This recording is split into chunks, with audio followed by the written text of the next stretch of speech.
बिहार की राजनीति में आज का दिन काफी भारी उलटफेर का रहा। आपको बता दें कि लोक जनशक्ति पार्टी के 5 सांसदों ने अपने ही राष्ट्रीय अध्यक्ष से बगावत कर दी है, यानी कि उनके निशाने पर चिराग पासवान आ गए हैं और यह पांचों के पांचों विधायक जेडीयू के संपर्क में बताए जा रहे हैं। तो किस तरीके से आपको पूरी रिपोर्ट में दिखाते हैं लोक जनशक्ति पार्टी में ये फूट हुई है और इसका असल मकसद क्या है और कौन इसके पीछे हो सकता है और राजनीति में इतना बड़ा बदलाव कैसे हुआ और किसके चलते हुआ। लोक जनशक्ति पार्टी के बंगले में दरार आ गई है। बंगले में दरार अपनों की वजह से हुई है। दरअसल लोक जनशक्ति पार्टी के 5 सांसदों ने बगावत का झंडा बुलंद कर दिया है। आपको बता दें कि लोकसभा में लोजपा के 6 सांसद हैं। इनमें से 5 सांसदों ने पार्टी प्रमुख जमुई से सांसद चिराग पासवान के खिलाफ बागी तेवर अपना लिए हैं। चिराग की कार्यशैली से नाराज हैं लोजपा सांसद। दरअसल दिवंगत केंद्रीय मंत्री रामविलास पासवान के निधन के बाद से उनके बेटे चिराग पासवान के हाथ में पार्टी की कमान है। ये 5 सांसद चिराग पासवान के कामकाज करने के तरीके से नाराज बताए जा रहे हैं। इतना ही नहीं, बीते साल बिहार विधानसभा चुनाव में जिस तरह से चिराग पासवान ने एनडीए का हिस्सा रहते हुए मुख्यमंत्री नीतीश कुमार के खिलाफ चुनाव लड़ा, उसके बाद भी ये सांसद नाराज बताए जा रहे हैं। पशुपति पारस बताए जा रहे टूट के सूत्रधार। सूत्रों के मुताबिक लोजपा सांसद चिराग पासवान के चाचा पशुपति पारस सी पार्टी में इस टूट के सूत्रधार बताए जा रहे हैं। कहा जाता है कि पशुपति पारस के हमेशा से नीतीश कुमार से संबंध अच्छे रहे। सूत्रों के मुताबिक 5 सांसद जल्द ही लोकसभा के स्पीकर ओम बिरला को पत्र लिखकर इसके बारे में सूचना दे सकते हैं। पशुपति पारस को चुना गया नेता। सूत्र टूट की खबर उस समय आ रही है जब केंद्र में कैबिनेट फेरबदल की खबर आ रही है और नीतीश अपनी ही पार्टी के लिए अधिक कोटे की मांग कर रहे हैं। सूत्रों के मुताबिक रविवार को नाराज 5 सांसदों की बैठक हुई। इस बैठक में चिराग पासवान के चाचा पशुपति पारस को नेता चुना गया। कहा जा रहा है कि सभी 5 सांसद चिराग पासवान के कार्यशैली से नाराज हैं। नाराज हैं चिराग पासवान से लोजपा सांसद।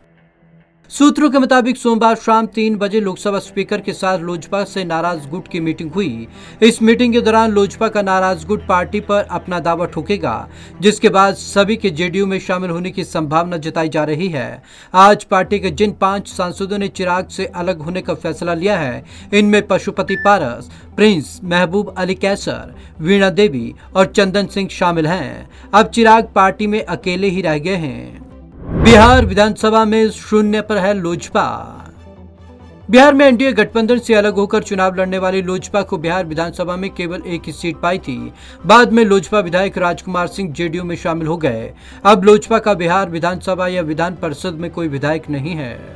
नीतीश कुमार पूरे घटनाक्रम के मास्टरमाइंड। इस पूरे राजनीतिक घटनाक्रम का मास्टरमाइंड बिहार के मुख्यमंत्री नीतीश कुमार को माना जा रहा है। ये बात सामने आने पर पहला सवाल यही उठता है कि साफ सुथरी पॉलिटिक्स में विश्वास रखने वाले नीतीश कुमार आखिर इस तरह के फैसलों की अगुवाई क्यों कर रहे हैं। आइए राजनीतिक संकेतों के जरिए समझने की कोशिश करते हैं कि आखिर नीतीश कुमार का असली निशाना कहाँ है। विधानसभा चुनाव में डैमेज का बदला लेना चाहते थे नीतीश। 2020 के बिहार विधानसभा चुनाव में वोटिंग से कुछ दिन ठीक पहले चिराग पासवान ने एनडीए से अलग होकर अकेले मैदान में उतरने का फैसला किया था। चिराग ने बिहार चुनाव में उन सीटों पर मजबूत प्रत्याशी उतारे जहां से जेडीयू के कैंडिडेट थे। वहीं जिन सीटों पर बीजेपी के प्रत्याशी थे, उन पर अपनी पार्टी का कैंडिडेट ही नहीं उतारा। माना जाता है कि इससे जेडीयू को भारी नुकसान उठाना पड़ा और मुख्यमंत्री नीतीश की पार्टी जेडीयू 43 सीटों पर सिमट गई। वहीं बीजेपी 74 सीटों के साथ दूसरे नंबर पर रही। बीजेपी की केंद्रीय टीम की दखल से नीतीश कुमार को एक बार फिर मुख्यमंत्री की कुर्सी मिल गई। बिहार में पार्टी को नंबर 1 बनाना चाहते हैं नीतीश। बिहार विधानसभा चुनाव में तीसरे नंबर की पार्टी बनने के बाद से नीतीश कुमार लगातार अपने कुनबे को मजबूत करने में जुटे हैं। कुछ निर्दलीय विधायकों को वह पहले ही जेडीयू की सदस्यता दिला चुके हैं। इसके अलावा उपेंद्र कुशवाहा को पार्टी में लाए और अहम पद सौंपा। अब एलजेपी को तोड़कर जनता दल यूनाइटेड की ताकत लोकसभा चुनाव में बढ़ाने में जुटे हैं। लोकसभा में बिहार से बीजेपी के 17 और जेडीयू के 16 सांसद हैं। अगर एलजेपी के 5 सांसद जेडीयू में आते हैं तो यह संख्या 21 हो जाएगी, यानी लोकसभा में जेडीयू बिहार की सबसे ताकतवर पार्टी हो जाएगी। Bureau report, Punjab Kesari TV.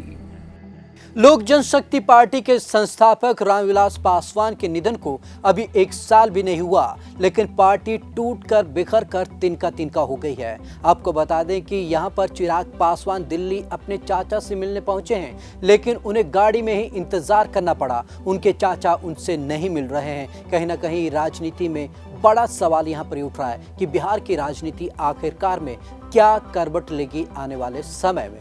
तो आज की इस खास रिपोर्ट में बस इतना ही। विवेक शर्मा को दीजिए इजाजत। नमस्कार।